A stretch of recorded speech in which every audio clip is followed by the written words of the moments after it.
Bonsoir. Alors, je m'appelle Charlie Poli, je travaille chez Algolia, donc le moteur de recherche as a service. Je travaille dans l'équipe intégration Shopify, donc je lead l'intégration Shopify d'Algolia dans l'écosystème Shopify. Donc c'est essentiellement du travail en Ruby sur la data pipeline et un tout petit peu de front-end. Et en tant que développeur passionné front-end depuis des années, j'ai eu la chance et surtout l'opportunité d'être speaker à React Europe cette année pour présenter une librairie de formulaires en React. Et aujourd'hui, j'aimerais revenir sur cette librairie, pas en refaisant exactement la présentation, mais en vous expliquant différemment pourquoi déjà, d'un point de vue storytelling, pourquoi cette librairie, d'où vient l'idée, comment elle est faite, et surtout comment l'utiliser si ça vous intéresse. Donc, en 2017, j'ai rejoint une startup early stage, c'est-à-dire on était 6, afin de l'idée le développement d'une plateforme marketplace freelance avec un outil de gestion intégré. Et donc, on a reçu du coup les specs produits du responsable produit, les sketchs, etc. On est parti en développement. Et au bout de quelques mois, on est arrivé à une single page application en React, en temps réel, avec plus de 300 composants React et une vingtaine de formulaires. Donc avec des formulaires vraiment uniques, des formulaires différents, avec 3 types de formulaires différents. Et en fait, très rapidement, dans cette expérience, on s'est rendu compte que, en termes de développement front-end, les formulaires, surtout le développement de formulaires, c'est un travail qui est un peu réverbatif, manuel et ennuyeux.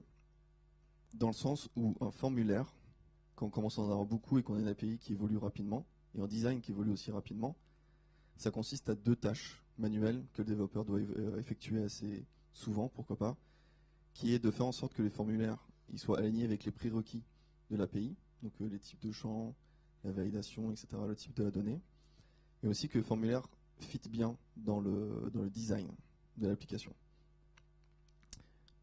Donc du coup, on a décidé d'avoir une approche différente, plutôt que d'écrire chaque formulaire à la main et de maintenir tout à la main, et essayer de voir comment on pouvait scaler ça, entre guillemets. Donc déjà, ce qu'on pouvait commencer déjà, c'est avoir un design system. Donc plutôt qu'avoir un designer qui fait plein de sketchs différents, etc., qui fait plein de composants, et qui retouche tout à la fois, et avoir un truc un peu, faire énormément de retouches, etc., pour les développeurs, avoir un design system. Donc un design system, c'est un ensemble de règles mises en place par le designer, ce qu'on appelle aussi charte graphique en français. Donc la taille des fontes, quelle fonte à utiliser, les couleurs, les différents types de composants. Et dans le monde du développement, un design system, nous on appelle ça, enfin l'implémentation d'un design system, on appelle ça un UI kit. Donc le UI kit, vous connaissez tous ce que c'est, parce que vous connaissez tous Bootstrap, qui maintenant, je sais pas, doit avoir 7 ans, un truc comme ça, même plus. Voilà. Donc en fait, ce qu'on a fait tout simplement, c'est utiliser Semantic UI, qui est comme Bootstrap, mais qui est construit, c'est une librairie qui est conçue initialement pour pouvoir être étendue, pour construire son propre UI kit.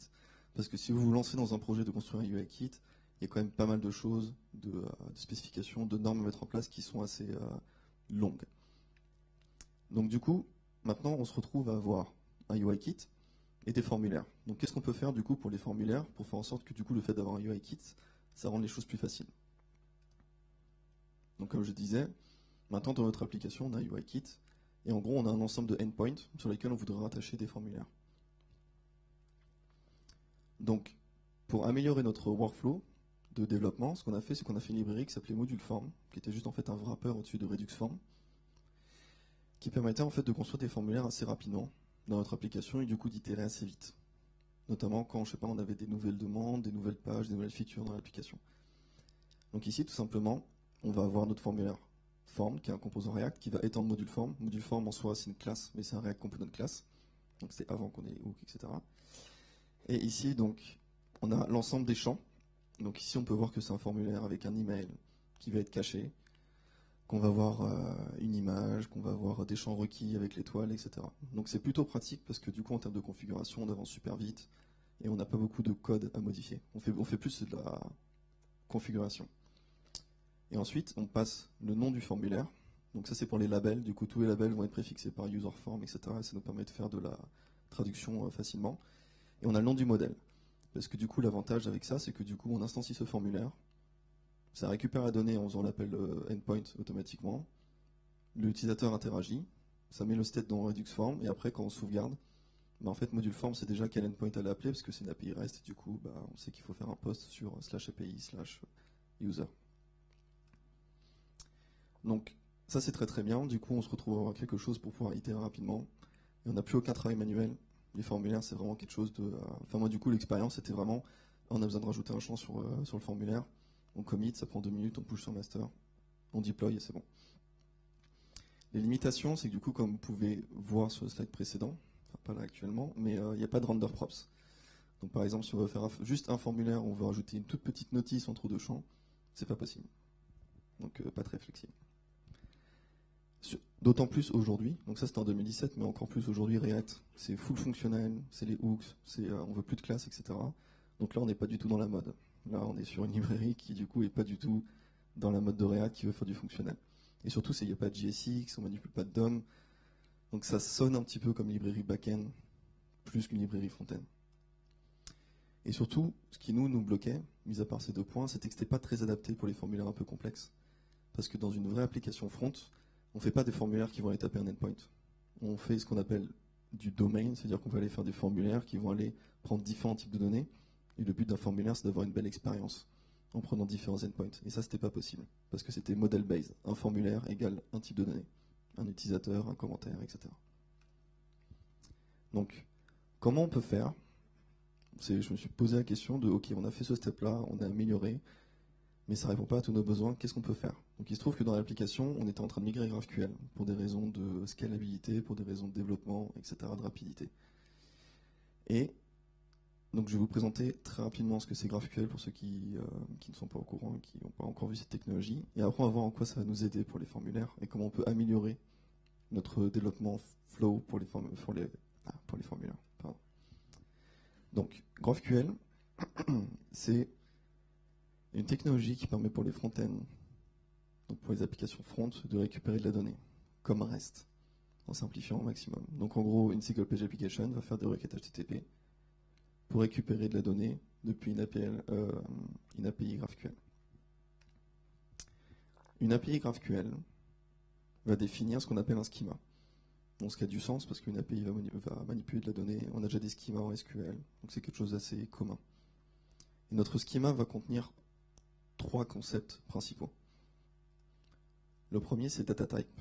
Donc les data types, c'est tous les types de données qui sont propres à votre application. Donc user, comment, vidéo, chat conversation. Après, on va avoir les queries. Donc c'est là où vous allez définir dans votre schema quelle est la façon de récupérer ces data types. Quelle est la façon de récupérer de la donnée, de lire de la donnée sur votre API. Et enfin, nous, ce qui nous intéresse ici avec le formulaire, c'est les mutation types. La façon dont vous allez définir comment mettre à jour de la donnée sur votre API. Donc ça, par exemple, c'est une mutation GraphQL. Donc c'est le type de données qu'on envoie à une API pour dire je veux modifier de la donnée. Donc comme vous pouvez voir, c'est assez proche du JSON, même si ça n'en est pas. GraphQL est un langage en soi. Et ici, on peut voir qu'on a une mutation, donc on souhaite modifier la donnée. On a 2 arguments, user et company. Le point d'exclamation, ça signifie obligatoire. Donc on va avoir un user obligatoire et une entreprise optionnelle.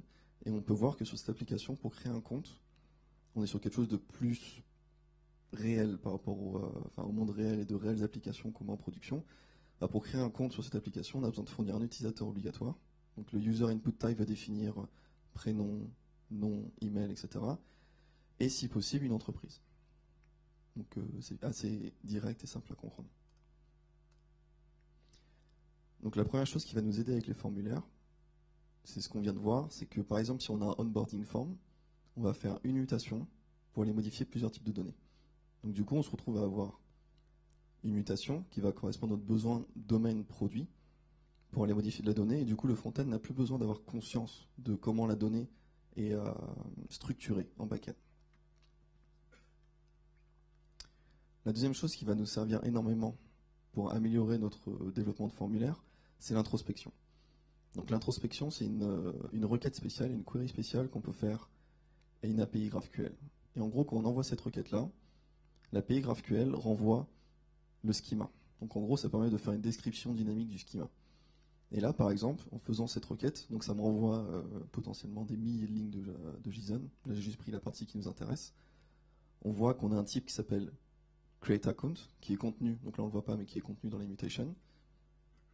On voit cette mutation elle a un ensemble d'arguments, que le premier Donc, c'est un argument qui s'appelle user et qui est un user input type et qu'il est non nul. Donc en gros, en envoyant une introspection, on peut savoir dynamiquement que notre API elle a une mutation qui s'appelle create account, qu'il y a un argument qui est obligatoire et qu'on a aussi d'autres arguments, etc. Donc c'est ce qui est écrit ici. Donc résumons maintenant ce qu'on a dans nos mains en termes d'outils et comment on peut améliorer le développement de formulaires. Donc avant, on a commencé. Donc aujourd'hui, quand vous faites des formes avec Formic, vous utilisez Formic, même si Formic va simplifier énormément de choses sur par exemple la gestion de l'état, plein de choses, etc., qui étaient très complexes à faire avant. On a toujours besoin de maintenir du coup les validations en utilisant Joy, il me semble que ça utilise ça. Et on a besoin de changer, de mapper chaque input à nos composants de notre application. Donc, on a vu que la partie design et UX, on l'a déjà pas mal simplifié parce qu'en utilisant UIKit, on se retrouve à avoir un ensemble de composants mutualisés qu'on peut utiliser partout. Du coup, on ne se retrouve pas à les modifier tous les composants ou toutes les classes CSS dès que le designer fait un changement sur un comportement défini. Et là, l'avantage, c'est que grâce à GraphQL et grâce au fait que les mutations soient vraiment définies par rapport au domaine et pas à la façon dont la donnée est stockée, et qu'on puisse l'introspecter, on peut potentiellement pas avoir besoin de réécrire les champs nécessaires pour une mutation et surtout les validations. Donc pour l'instant, ça a l'air très abstrait, mais je vais expliquer juste après. Donc c'est sur cette idée que j'ai fait la librairie Frontière, qui permet en fait de faire des formulaires avec un impact de maintenabilité très très très faible si vous utilisez GraphQL et vous avez un UIKit. Donc là, par exemple, on va faire un formulaire avec une mutation. On va créer un utilisateur et du coup, on a 4 arguments obligatoires. Donc on a besoin du nom de l'entreprise, de l'email, du prénom et du nom. On va construire notre formulaire. Donc Frontière va prendre un client Apollo. Donc Apollo, c'est pas le client officiel GraphQL, mais c'est celui qui a un peu gagné la bataille de la popularité actuellement. On passe la mutation, donc ça que je vous ai montré juste avant. On passe le UIKit de l'application. Je reviendrai après dans une démo de comment on construit ce UIKit. Et après, on se retrouve du coup avec des render props où on reçoit form qui nous permet d'interagir avec l'état du formulaire et kit, qui est une variable spéciale. Ici. Et ici, par exemple, en faisant kit.company, on dit explicitement à Frontière, bah ici j'ai envie de render le champ compagnie de ma mutation. Mais il va aller automatiquement dans l'UIKit dire. Donc comment ça se passe en dessous, en fait, il dit soit il y a un composant qui est défini pour la propriété compagnie directement en pattern matching, ou soit sur le type de données, et du coup il dit ah ok, compagnie, c'est un champ de type string, le champ de type string dans mon UIKit, c'est ce composant-là avec ce comportement-là. Et du coup l'avantage ici, c'est contrairement à module form, on a vraiment très peu de code à écrire, on peut quand même garder tout l'aspect produit qui n'a rien à voir avec la donnée, donc qui est par exemple rajouter des messages d'information. Et du coup ça nous render ce composant-là. Donc parce que là ici c'est un UIKit qui se base sur Semantic UI. Donc pour ceux qui connaissent Semantic UI, vous reconnaîtrez le design bien particulier de Semantic UI. Et on voit que du coup dans la mutation, si vous vous souvenez bien, les 4 champs étaient requis. Et bien Frontière automatiquement en fonction de la mutation, il va aller dire je sais que ces champs-là sont requis, donc du coup je vais les mettre comme. Je vais transmettre cette information au UIKit au moment du render. Et du coup on voit ici que tous les champs sont requis.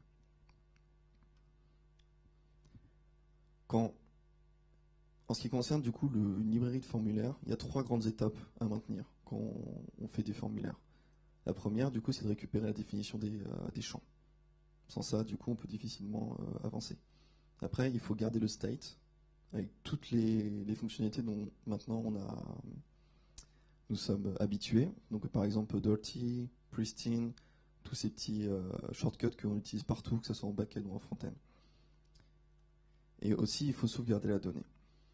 L'avantage de Frontière, c'est que du coup, la définition des champs, on les récupère grâce à GraphQL.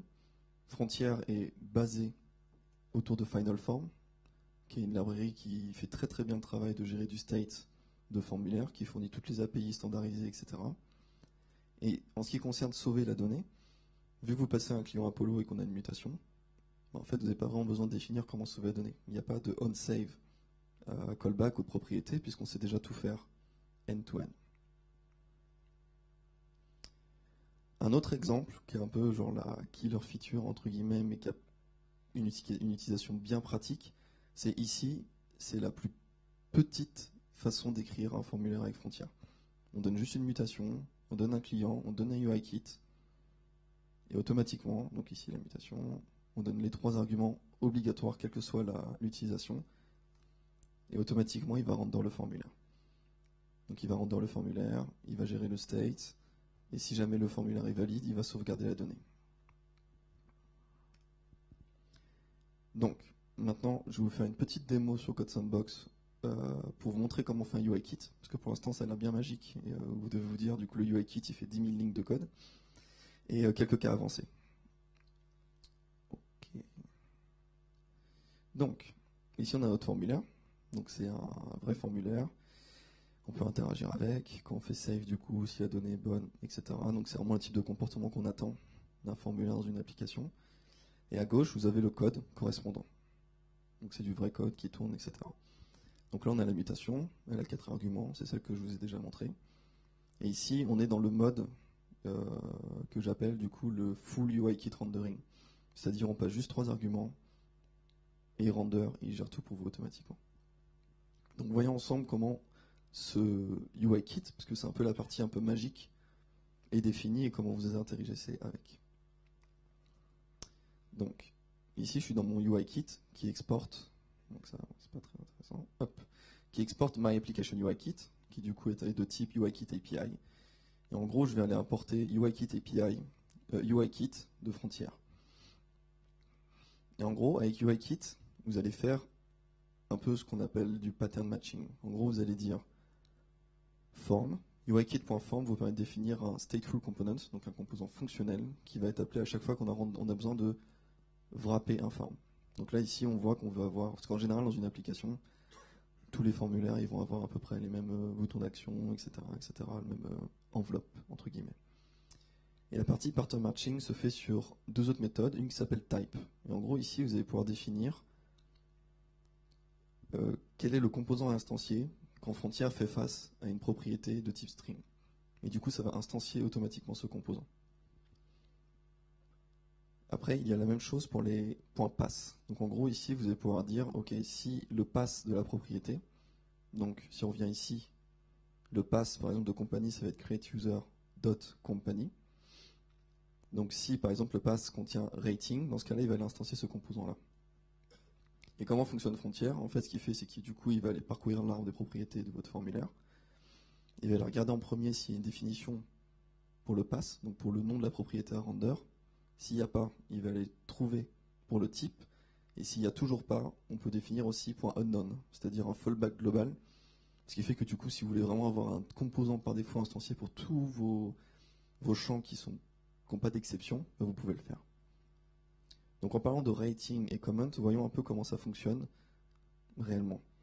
Donc ici, on a une autre mutation. Par exemple, on veut créer un feedback. Donc on est, je sais pas moi, un site web, on veut créer un feedback sur une review, etc. Donc on a besoin d'un rating qui est de type int, obligatoire, et un comment. Là, ça serait un peu bizarre d'avoir des champs input normaux, parce qu'un rating, on va pas demander à quelqu'un de rentrer de 1, 5, etc. On veut un beau composant, on veut une belle expérience. Et pour un commentaire, en général, on veut une text area. Donc, le render, c'est ça. Donc globalement, on se retrouve. Pourquoi? Tout simplement parce que du coup, Frontier, il va dire, ok, donc tu me demandes de render cette mutation qui s'appelle createFeedback. Donc il va dire createFeedback.rating. Donc il va appeler le UIKit, il va dire, ah au fait, oui, j'ai quelque chose pour rating. Et le rating, c'est un rating component de mon UIKit.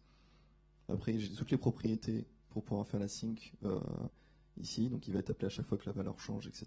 C'est un composant fonctionnel, tout ce qu'il y a de plus classique. Et du coup, on peut aussi supporter les array types, donc juste pour la démo. Donc là, par exemple, on veut je sais pas, remplir une boarding card pour l'avion en emmenant ses chats. Il faut déclarer quel chat il faut prendre. Et du coup, on peut cliquer, les ajouter, etc. Et cat.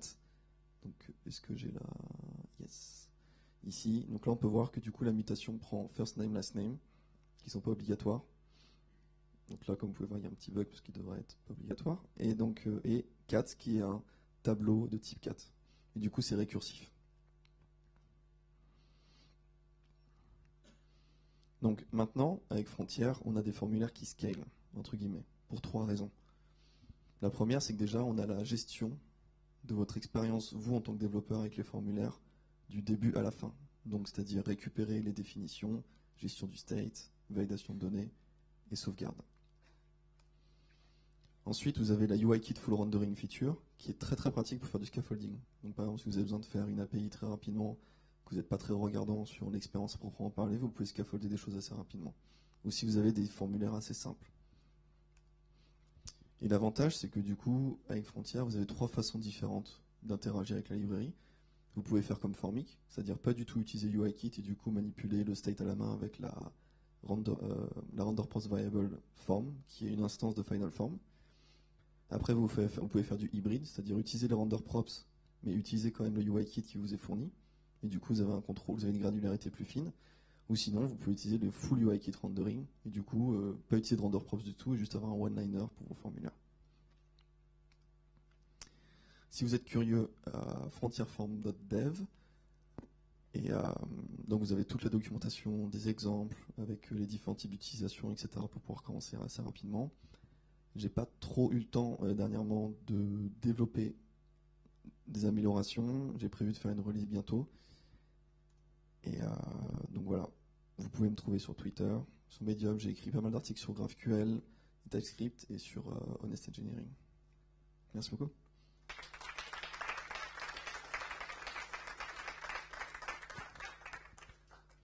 Est-ce qu'on a le temps pour des questions? Est-ce qu'il y a des questions? Ah, micro pour les questions. Qui est allumé depuis tout à l'heure, je crois. Allô? Quelqu'un a une question?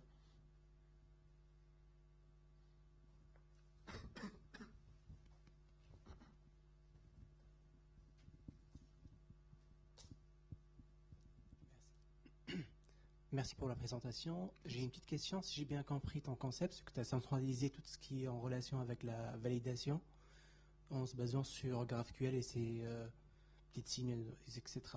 Du coup, est-ce que dans GraphQL, il y a possibilité de valider un champ en utilisant des valeurs d'un autre champ, par exemple? Dans le cas que vous avez cité, au niveau de l'email, en fait, on peut avoir un deuxième champ qui dit confirmer votre email. Donc, voilà. Ouais, bah ça c'est typiquement le genre de cas qui est pas supporté pour l'instant. C'est des cas un peu trop avancés et c'est pas un cas que la librairie cherche à résoudre pour l'instant.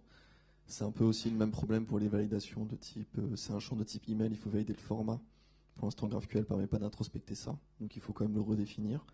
Mais après, GraphQL est en pleine évolution cette année, peut-être des choses vont arriver, on verra. Mais du coup, ce problème-là, oui, je crois qu'il y a 2-3 tickets sur le repo sur, par exemple, password, confirmation du password. Ouais. Bah ça, c'est un des seuls trucs où du coup, il faut le faire à la main et comparer à la main. Ok, merci. C'est chouette en tout cas. Merci. Oui.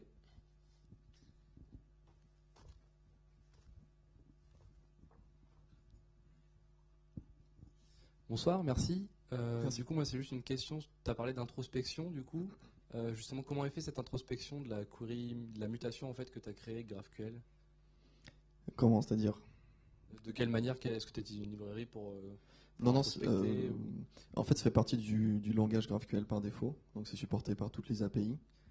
Pas toutes les API, en fait, apparemment, l'introspection, il faut quand même qu'elle soit activée de façon explicite sur le serveur qui est choisi.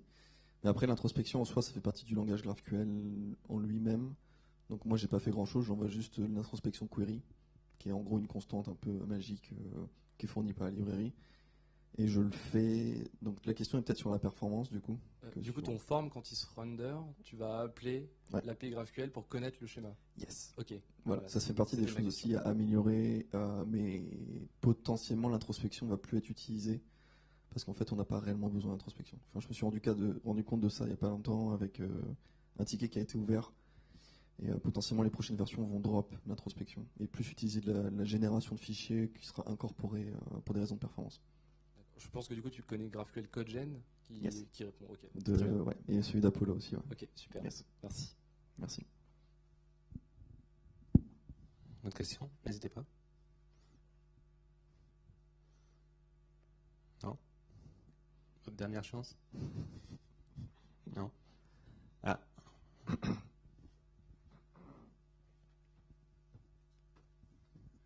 Si par exemple tu as un champ qui est en chiffre, est-ce que tu peux avoir le choix d'avoir soit en input pour un chiffre assez normal ou en slider, quelque chose comme ça? Yes. Yes. Du coup, il faudrait soit dire tout dans l'UIKit, il faudrait soit dire définir un matcher en disant sur le type int et en disant du coup pour le type int sur tous les formulaires de mon application, je veux que ce soit un slider, ou soit en faisant un matching sur le nom de la propriété. Donc par exemple, si cette propriété int, je sais pas, elle s'appelle rating, du coup je peux définir un matcher sur le fait que la propriété s'appelle rating et je vais aller instancier mon composant de slider qui va se synchroniser avec l'état du formulaire automatiquement. D'autres questions?